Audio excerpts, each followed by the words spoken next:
araw na binubuo ng iba't ibang istorya. Komedya, dalamhati, galit, pagmamahal, pagsang-ayon at rebelyon. Kasunod ng araw sa kalangitan, ng hangin sa ating pisngi, at ang pagharurot ng mga jeep sa may kanto, ang buhay ng bawat Pilipino. Sa ating paghinga, nalalanghap ang ating kasaysayan. Sa bawat paglingon, masisilayan ang ating kasalukuyan.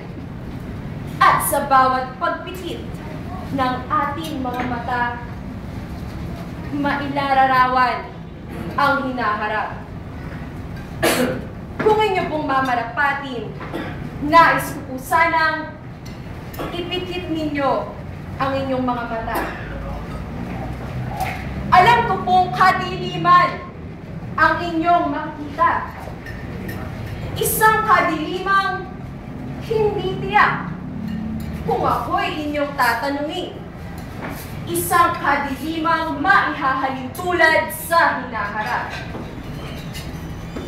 Subukan natin punan ang kadilimang ito.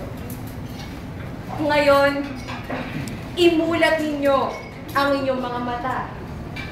Buksan ang inyong tainga at hayaang